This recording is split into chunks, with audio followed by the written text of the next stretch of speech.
What's good, y'all? We know Jaguar Wright was someone that was always exposing Diddy, Jay-Z, the industry in a whole. And she recently went to Diddy's trial to continue exposing him over there in New York. In this video right here, we have Jaguar Wright surviving an attempted hit for naming Diddy's accomplices. Now, there are a lot of, conspiracy theories, allegations that Diddy has taken out a lot of people that have spoke out against him or was going against his agenda or making him lose money for whatever reason it was. And it seems as if the same exact thing just happened to Jaguar Wright. So let's get this video a look right here. Smash the like button and let's see what's going on. You dead! You put your motherfucking hands on me, you dead! Dead! You fake ass gangsters! I'm blowing this shit up!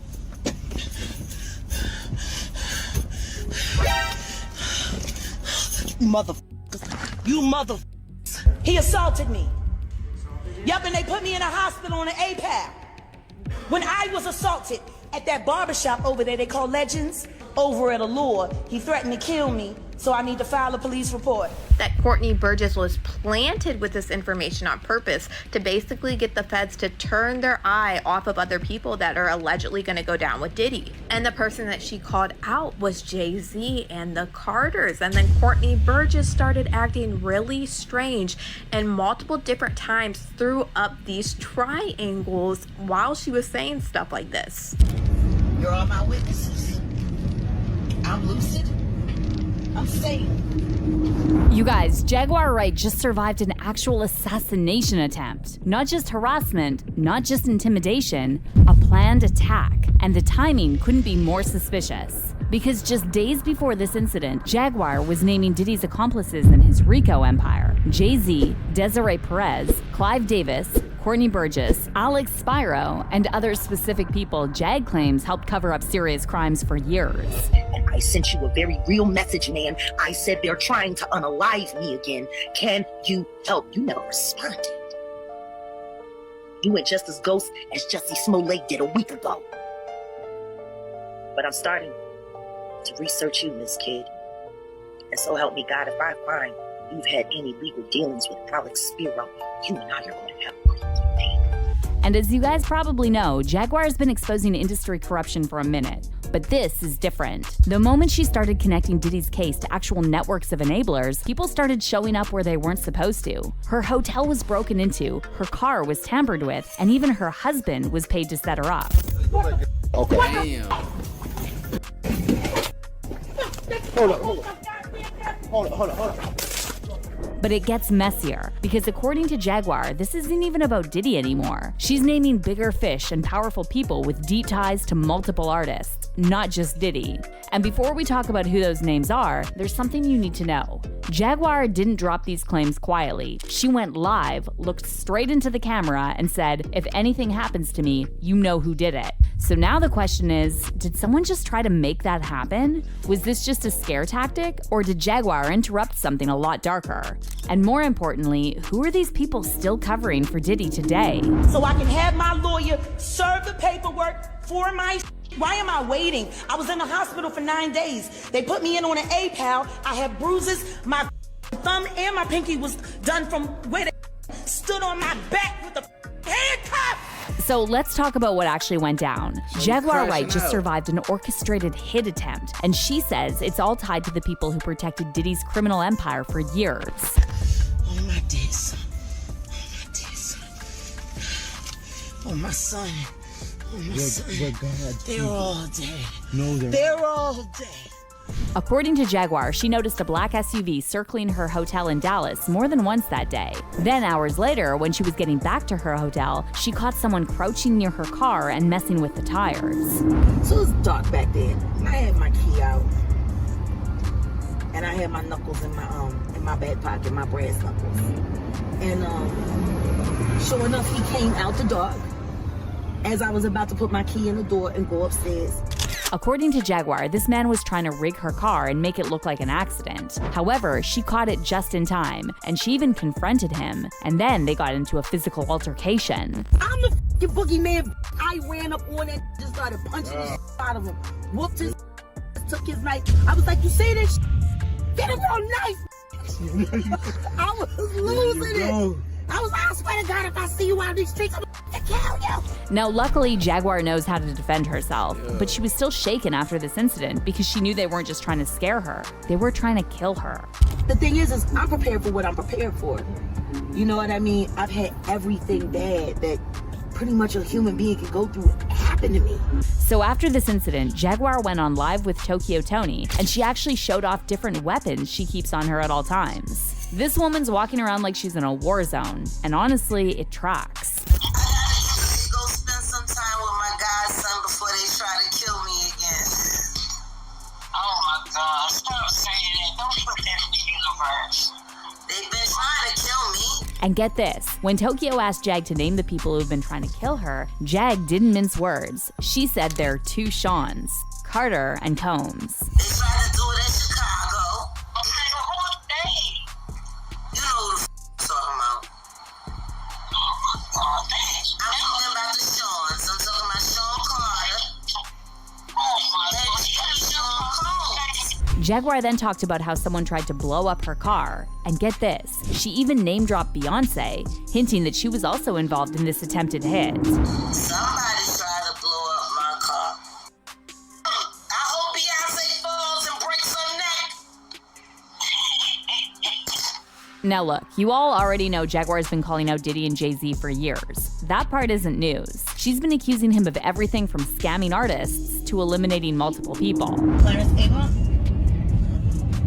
Jacqueline Avon, Kim Porter, Albie Shore, Heavy D, Andre Harrell, Father MC Baby Mom, Big L, Biggie Smalls,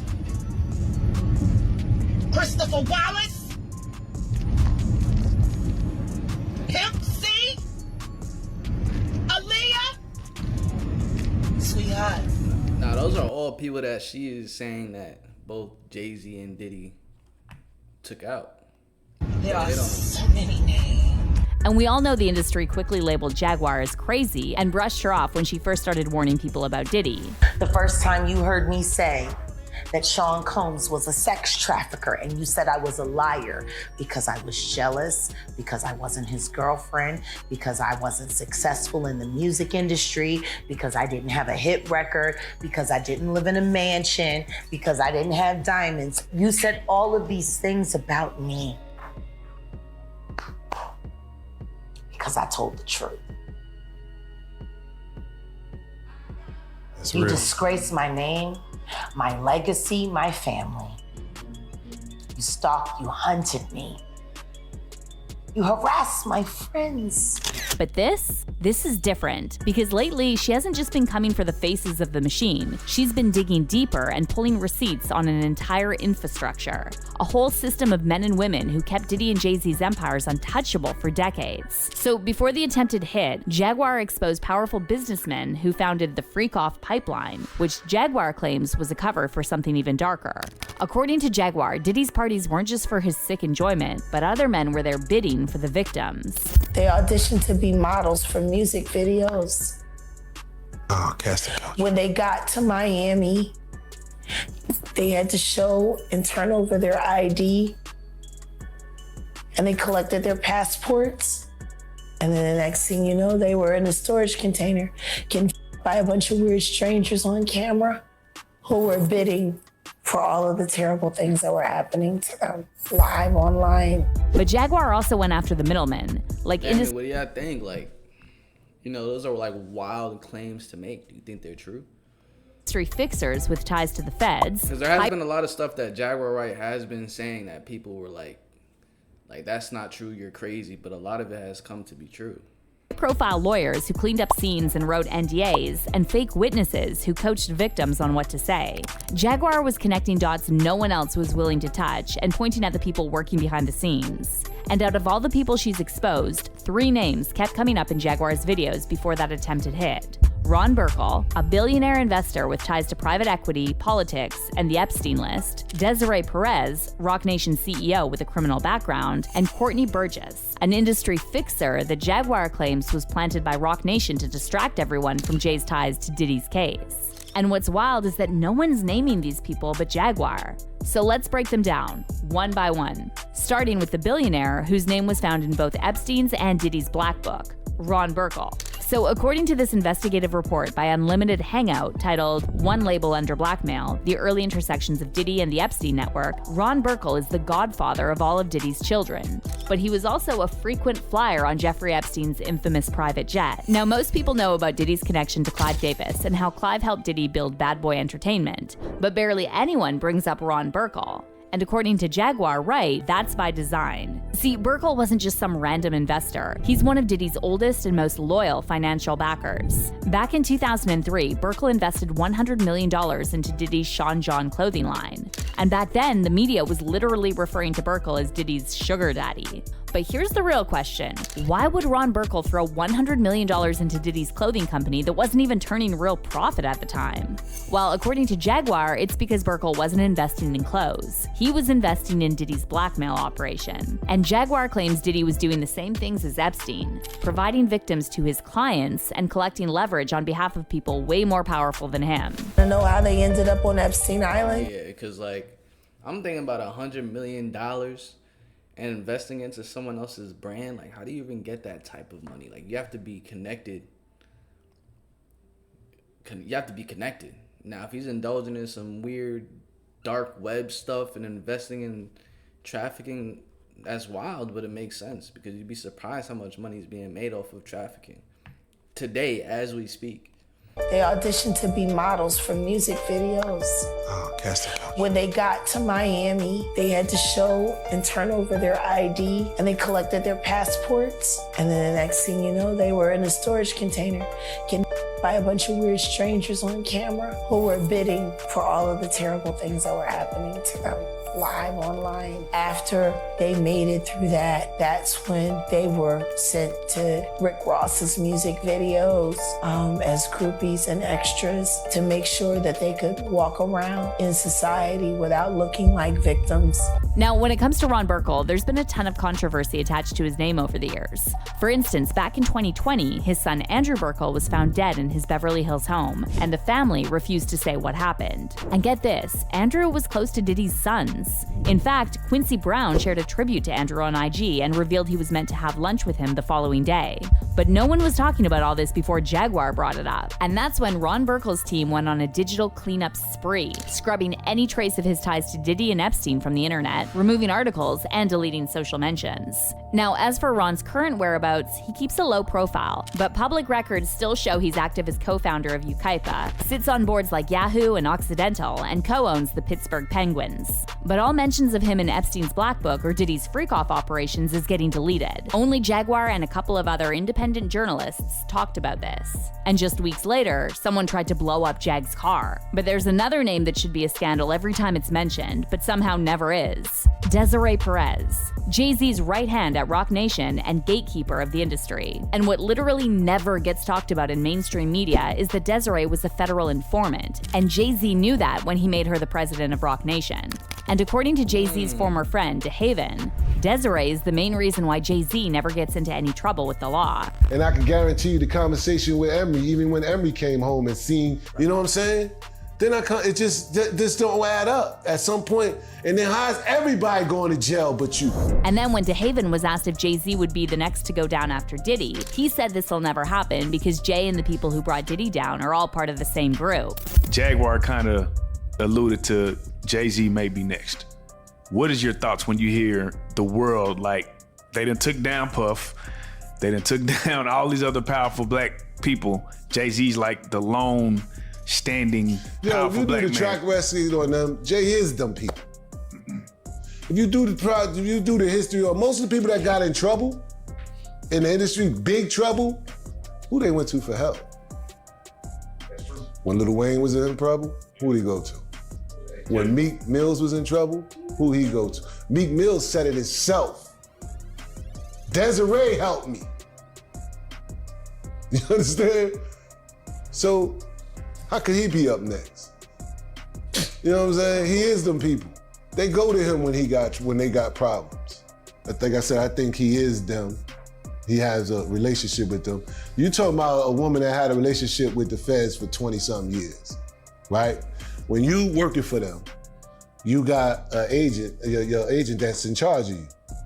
You think she don't have no relationships with over the years with all these agents that became retired and connected and this and that and the third till they just know shit? She got power. That's power over there. You know what I'm saying? Who you wanting one on your side? You got them on your side? But here's where Jaguar went even deeper than DeHaven. She didn't just mention Desiree, she actually tracked down the daughter Desiree abandoned and interviewed her live. So I was born in New York as a little baby, 9 months. My grandfather had to take over to raise me because my mother was incarcerated and dealing with the criminal justice system for the crimes that she committed in the early 90s. How long has the relationship with your mom been strained at this point?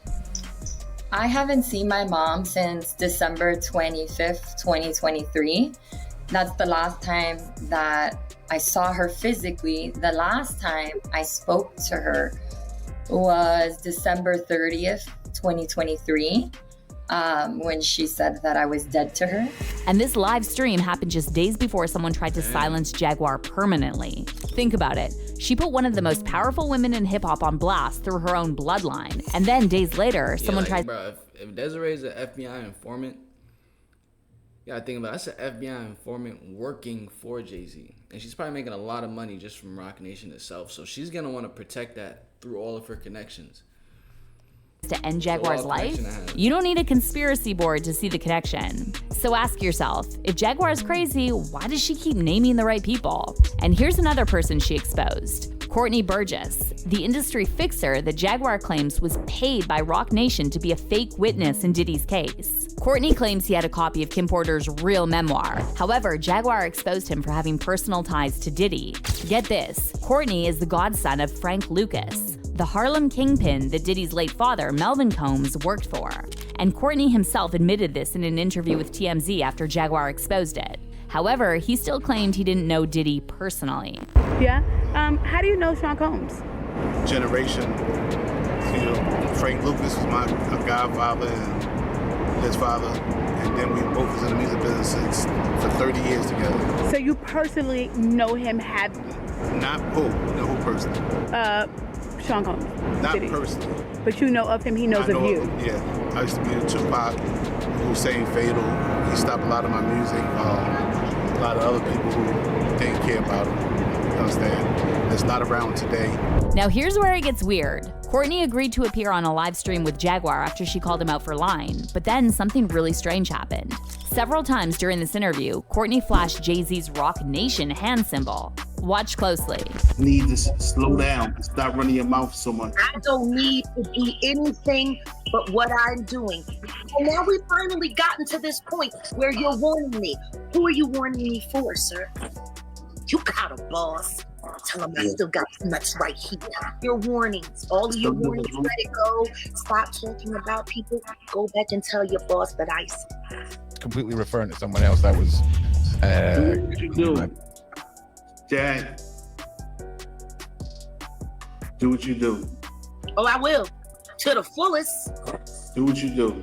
To the fullest. This changes nothing. Go back and tell your boss.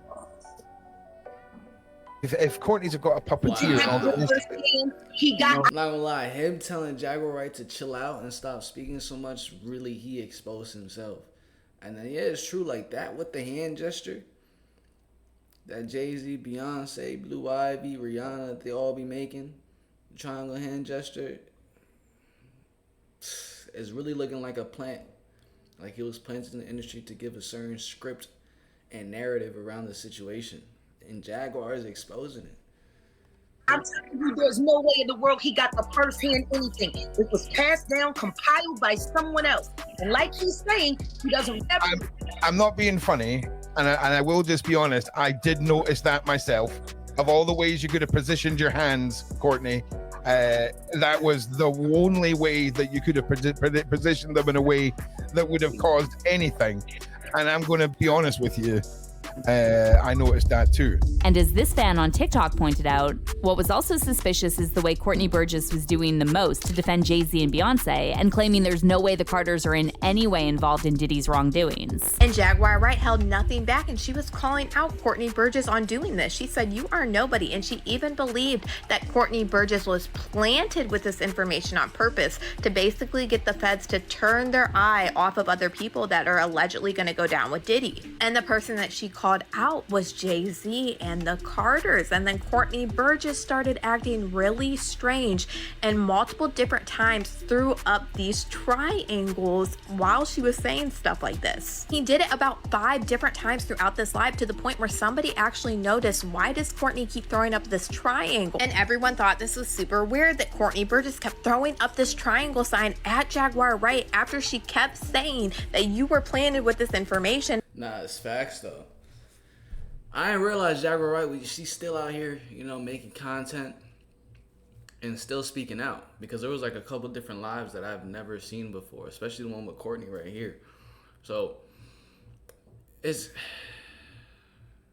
wild, but it's good to see at the same time. You feel what I'm saying? Now, I did react to one of Courtney Burgess' videos back in the past and about the entire Kim Porter manuscript of Kim Porter exposing Diddy. And it wouldn't make sense that Jay-Z and Beyonce would have him go on the internet and do that on even live TV and expose that, just so it takes the attention off of Jay-Z and Beyonce. And it's like, all right, yo, they got Diddy, Diddy's taken down, Jay-Z and Beyonce are scotch-free, because they would pull something like that. They would definitely throw Diddy under the bus so they could, you know, continue to have their reputation. But comment down below your thoughts in the comment section, because I do enjoy reading your comments. I'm going to catch you guys in the next one. Peace.